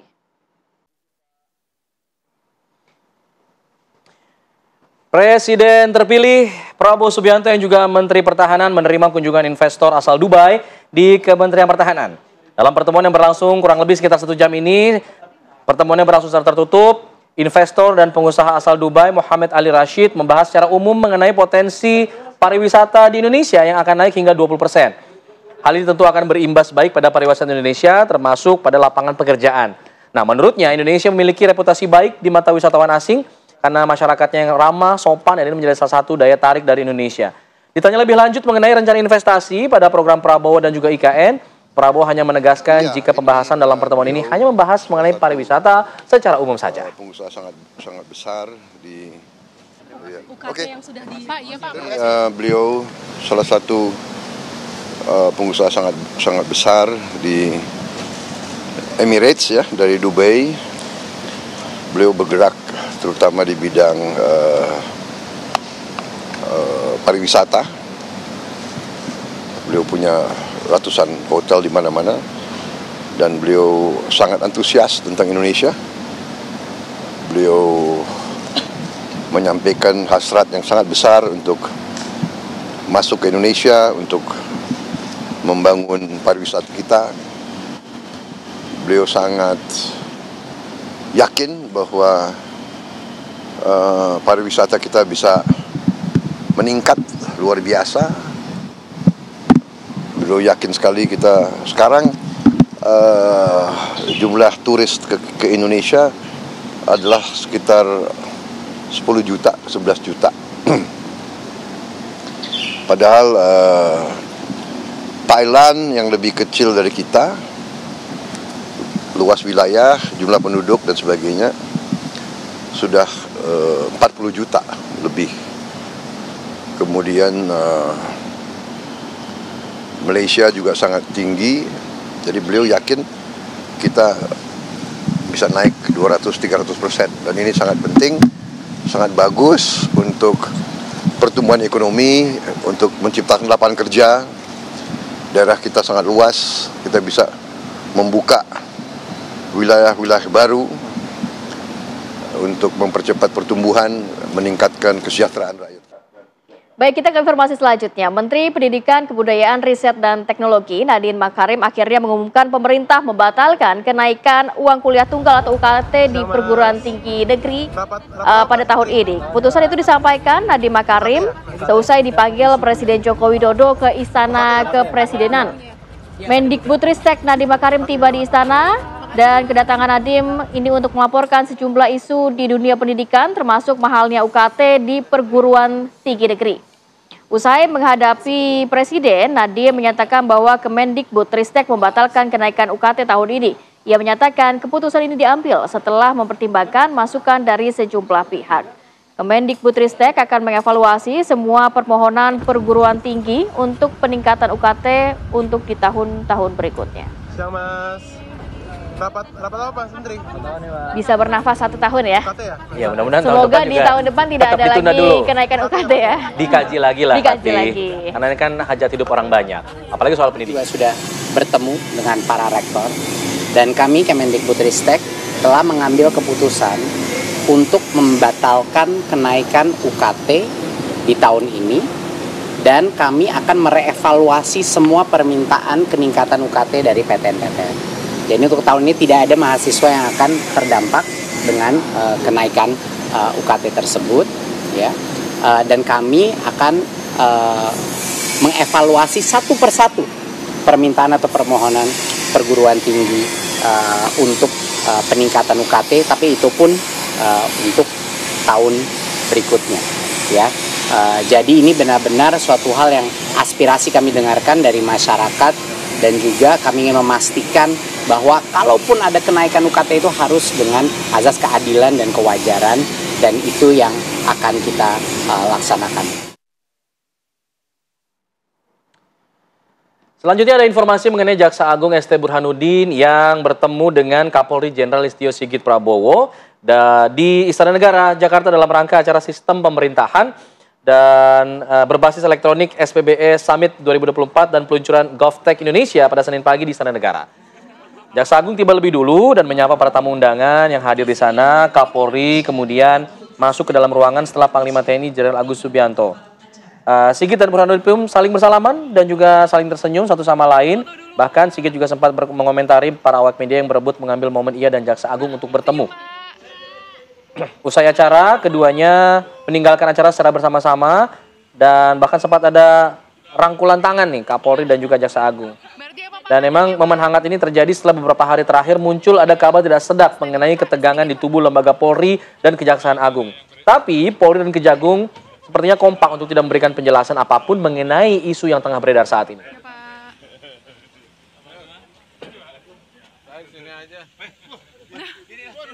Pak, diikuti oleh Densus tadi seperti apa, Pak? Izin, Pak. Kan dengan Pak JA, udah langsung. Kan sudah sama-sama menyampaikan nggak ada masalah. Tapi ada langkah tindak lanjut atau arahan dari Presiden seperti apa, Pak? Khusus mungkin Pak, memang nggak ada masalah apa-apa juga. Ya, memang di tengah banyak pertanyaan publik ternyata tersangkut kematian Vina dan juga Eki. Ini nampaknya juga hadir atau timbul video di publik juga terkait Linda yang kesurupan lagi. Dan apakah melihat dari sisi ajaran agama Islam seperti apa sih memaknai hal ini ya? Kita akan sambung lagi ya di segmen berikutnya, tetap bersama kami.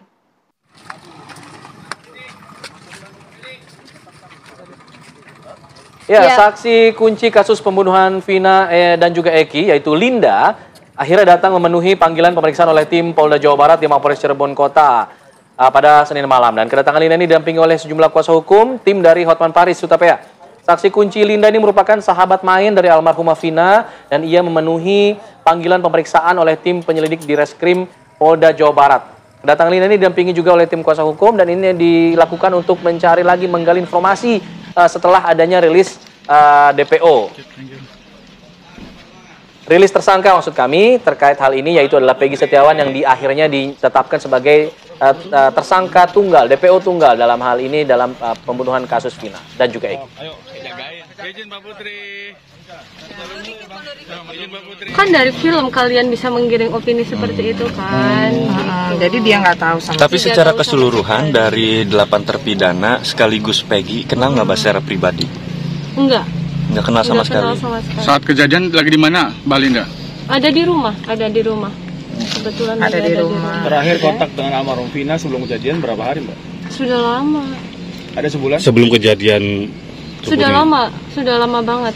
Lebih dari 6 bulan mungkin. Berapa? Udah lama. Udah lebih dari 6 bulan karena si Linda udah putus sama anak ekstisi, jadi udah nggak pernah ketemu. Udah nggak pernah ketemu lagi gitu. Gitu. Mbak Linda pernah nanya ke Vina, Vina pernah curhat nggak terkait asmara atau apa gitu? Enggak, karena itulah kita tuh hubungannya tidak sedekat yang difilmkan difilmkan loh gitu. Cuma teman biasa aja, teman tongkrongan doang. Iya, teman tongkrongan.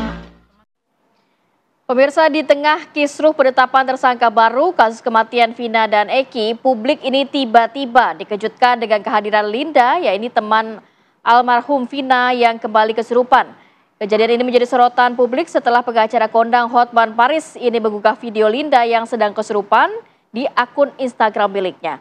Video tersebut terlihat Linda sedang mengenakan baju dan juga celana merah muda serta berkerudung hitam menangis terseduh-seduh.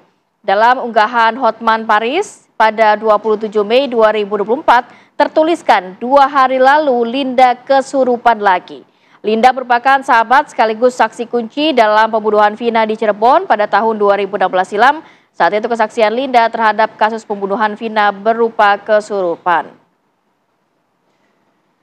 Ya, untuk mengetahui seperti apa sebenarnya sosok Linda ini, kita akan coba menghubungi rekan kami, ada Kristanti Yosefa yang saat ini sudah berada di kediaman dari Linda di Cirebon, Jawa Barat, untuk mengetahui mengenai kondisi Linda mungkin saat ini. Tanti, ada informasi mengenai sosok dari Linda ini, apa memang bagaimana kemudian keterangan dari pihak keluarga? Baik Alfat, Rati dan juga pemirsa, benar sekali bahwa saat ini saya sudah berada di kediaman Linda yang mana merupakan saksi kunci sekaligus teman main dari mendiang Vina yang mana merupakan korban pembunuhan dan juga pemerkosaan pada 2016 lalu di Cirebon, Jawa Barat. Dan kalau kami dapat gambarkan memang suasana di sekitar rumah Linda hingga saat ini memang masih tampak tidak terlalu ramai seperti itu mengingat ini juga masih pagi. Namun memang jika dapat kami gambarkan ini rumah Linda tidak terlalu jauh dari pusat kota, berada di salah satu jalan gang yang mana memang tidak terlalu jauh dari pusat kota. Dan berdasarkan obrolan kami bersama dengan keluarga tadi, memang sosok Linda ini tinggal di kediaman ini bersama dengan anggota keluarganya, mulai dari neneknya dan juga pamannya serta adik-adik dari Linda sendiri, yang mana diketahui juga bahwa Linda ini merupakan 4 orang bersaudara. Dan saat ini saya akan mencoba untuk berbincang dengan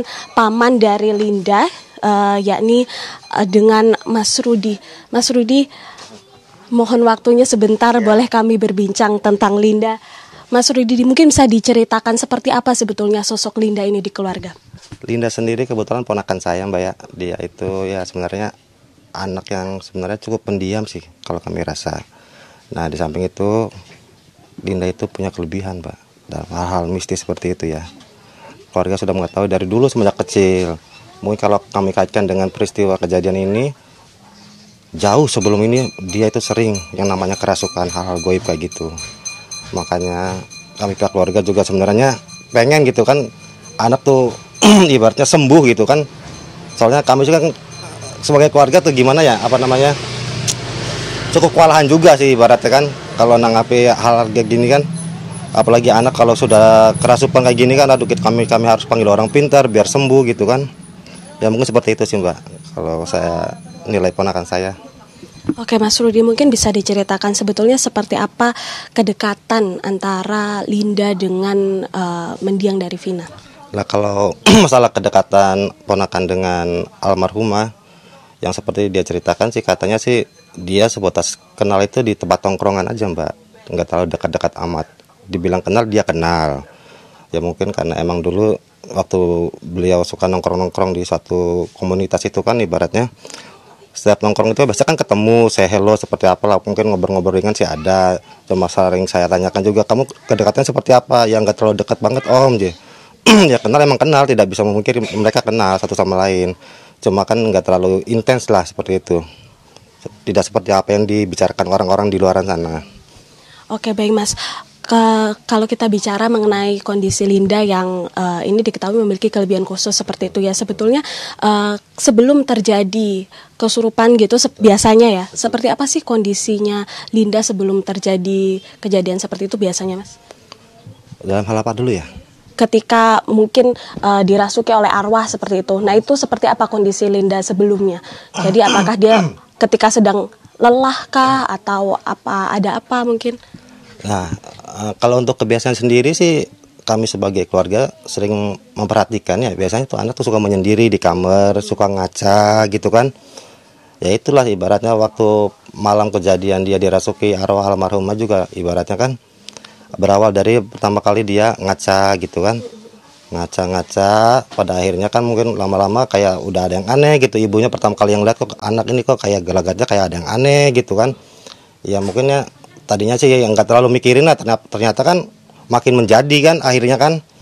Ya seperti itu sih waktu kejadian kerasukan itu awal mulanya seperti itu. Oke, tapi kalau dari sosok Vina sendiri Mas, apakah pernah mengunjungi rumah Linda mungkin ke sini atau Linda pernah berkunjung ke rumah Vina atau seperti apa? Kalau untuk almarhumah semasa hidupnya kami rasa belum pernah main ke rumah Linda. Dan Linda juga belum pernah main ke sana Mas. Mereka itu emang sekedar dekatnya di luar, di tempat tongkrongan seperti itu. Karena emang mereka juga ibaratnya kan ya satu tongkrongan lah. Seperti itu sih Mbak.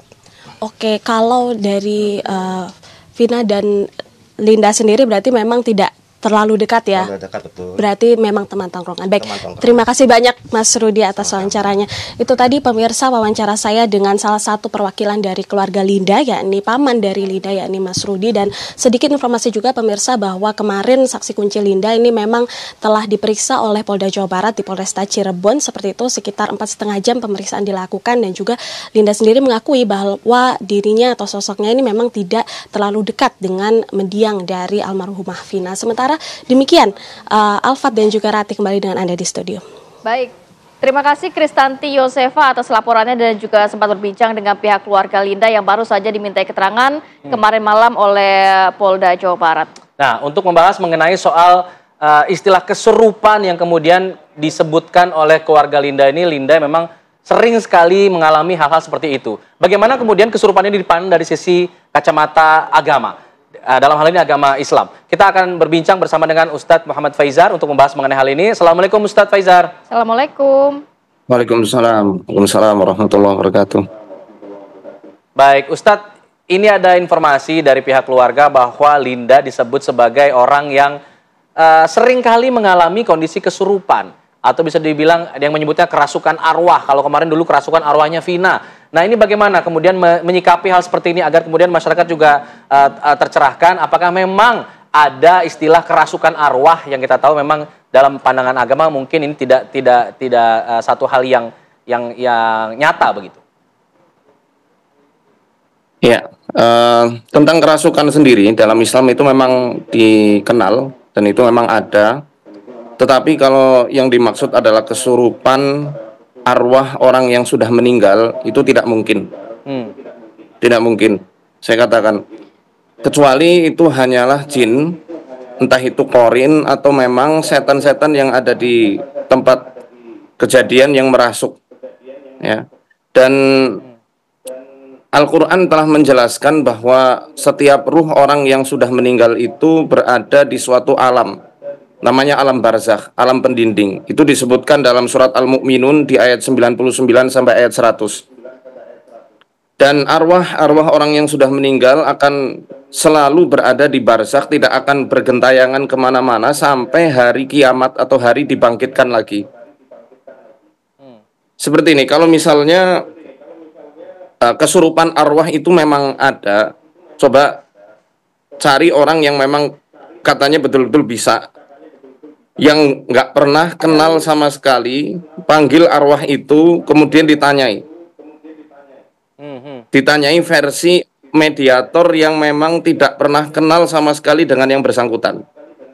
Itu kalau memang beneran arwah orang yang sudah meninggal bisa dipanggil dan dimasukkan ke dalam tubuh. Al-Quran menjelaskan arwah orang yang sudah meninggal itu bisa ketemu dengan kesadaran kita yang masih hidup hanya di alam mimpi saja, bukan dalam kondisi kesurupan, apalagi dipanggil atau kemudian masuk, kemudian menceritakan apa yang terjadi sebelum arwah ini meninggal.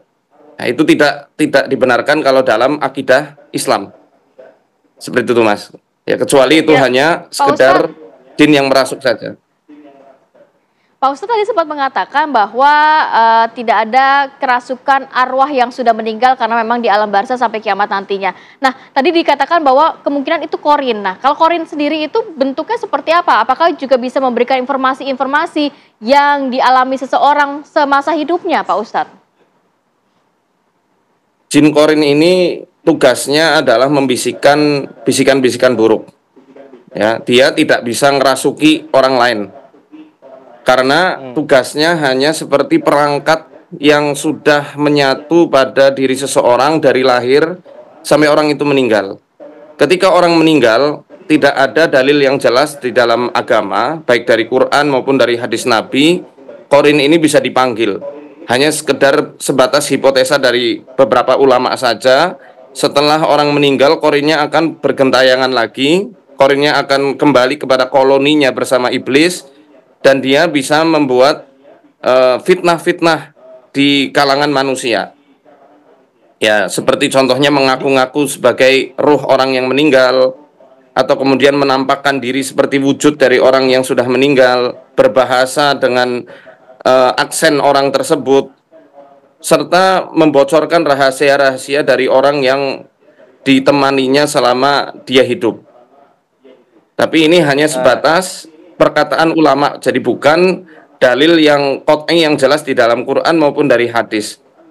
Yang jelas, kalau dari pemahaman akidah Islamiyah, korin ini tugasnya hanya sebatas membumbui perkara kemaksiatan untuk kemudian kita selaku manusia tertarik untuk melakukannya. Seperti itu. Tapi merasukinya tuh bisa? Nah, perkara bisa atau enggak, ini enggak ada yang memvalidasi dari hadis Nabi. Ya, jadi saya dalam hal ini tawakuf, tidak mengatakan iya dan tidak mengatakan tidak. Kalau perkara korin gitu ya. Pak Ustadz, apa hukumnya dalam Islam mungkin pihak-pihak begitu, ini kan karena video kesurupan sudah beredar di media sosial, mungkin banyak masyarakat yang meyakini. Apa hukumnya dalam Islam apabila kita mempercayai mengenai hal-hal itu, Pak? Tapi tahan dulu ya, Pak, nanti kita akan sambung lagi di segmen berikutnya, tetap bersama kami di Apa Kabar Indonesia Pagi. Kembali lagi di Apa Kabar Indonesia Pagi, kita lanjutkan perbincangan bersama Ustadz Faizar. Ustadz Faizar, kalau secara hukum di agama Islam ini sebenarnya hukumnya seperti apa sih kalau kita mempercayai mengenai kesurupan dan lain sebagainya ini?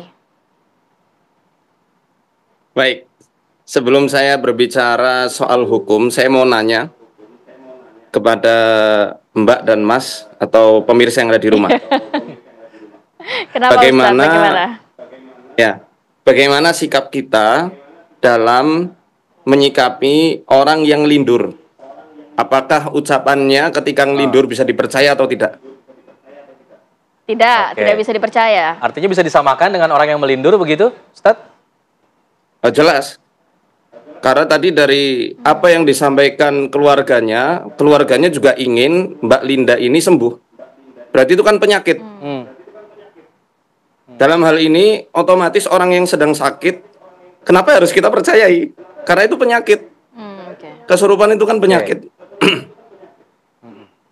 Ya. Tapi Ustadz pada keseharian mungkin sering kali bertemu dengan kasus-kasus seperti ini, Ustadz, menangani orang yang mengklaim dirinya atau diklaim begitu kesurupan begitu? Iya. Jangankan orang lain. Di keluarga saya sendiri juga ada yang seperti itu, tapi alhamdulillah sudah sembuh. Ya, dan saya tahu betul, tahu persis ketika orang itu mau kesurupan.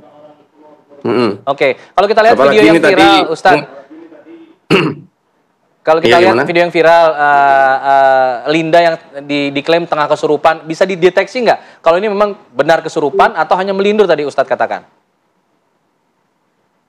Dalam hal ini kita mesti ketemu secara langsung dan ngelihat begitu ya. Kalau hanya sekedar mendeteksi atau menerawang, itu rawan fitnah, bahaya. Dan saya ciri-cirinya apa Ustadz biasanya kalau bertemu langsung? Sebentar, saya sampaikan dulu yang secara hukumnya ya. Karena Rasul sudah menjelaskan bahwa setiap setan yang merasuki tubuh manusia itu disifati dengan kadhub. Ini pakai sighah mubalaghah dalam bahasa Arab. Kadhub artinya berarti sangat-sangat pendusta. Dan sedikit sekali dia itu berkata jujur.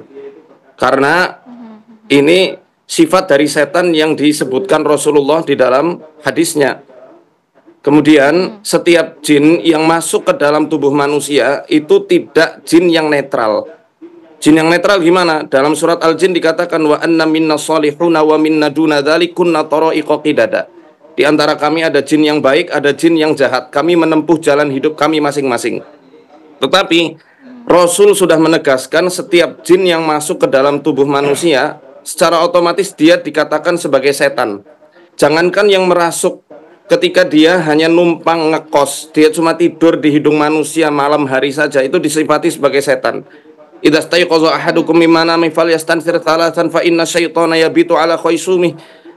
Apabila kalian bangun dari tidur, hendaklah beristintar, ngirup air kemudian dikeluarkan lagi airnya dari hidung, karena setan bercokol di hidungnya. Maka otomatis setiap apa yang disampaikan, setan ini kan sifatnya fasik, sedangkan Al-Quran menjelaskan bahwa setiap apa yang dikabarkan oleh makhluk-makhluk yang fasik kita harus mentabayuni, mengklarifikasi, seperti itu. Nah, dalam kondisi orang kesurupan layaknya mirip-mirip orang yang sedang dalam kondisi mimpi, dalam kondisi ngelindur, karena dia tidak berkata dengan kesadaran yang full. Sama seperti orang yang, mohon maaf, sedang depresi, sama seperti orang yang dalam kondisi kehilangan Berarti akal. musrik Maka ya Ustadz kalau meyakini hal tersebut.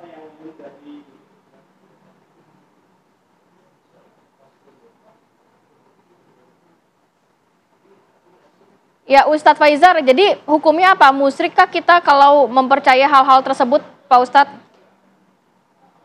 Bentar, ini ada suara goib ini. Ada yang masuk, nggak tahu suara siapa. Aduh. Saya jadi ngeri, Pak Ustadz. Pak Ustadz. Bukan kaitannya dengan ini dari kantan atau gimana saya itu? via Zoom ada yang masuk soalnya. Tadi sampai mana saya bahas? Ya intinya perkataan orang yang kesurupan ini mirip orang yang sedang dalam kondisi tidak sadar full. Dalam segi hukum Islam ya tidak bisa kita percaya 100% seperti itu. Oke, kita tinggalkan mengenai kesurupan ini. Biar tenang dulu. Kita hadirkan dulu Tiara Harahap yang akan memberikan informasi apa saja yang akan disajikan di kabar utama pagi. Tiara, silakan. Ya, Alfat dan juga Rati, nanti di kabar utama pagi akan ada sejumlah informasi yang akan kami hadirkan. Di antaranya kami akan menghadirkan informasi mengenai pemeriksaan saudara ataupun juga keluarga dari Peggy Setiawan dan juga teman dekat dari Vina, yakni Linda, begitu. Hingga di Sidoarjo juga ada informasi berkaitan dengan terlindasnya anak kecil oleh tetangganya sendiri. Kami akan hadirkan selengkapnya di kabar utama pagi sesaat lagi. Baik. Kita akan tunggu nanti di kabar utama pagi bersama Tiara Harahap. Dan akhir kata kami harus undur diri karena sudah pukul 8.30 kita harus pamit. Saya Alfa Tauhid. Saya Kamarati Kusuma, terima kasih dan sampai jumpa. Terus nggak?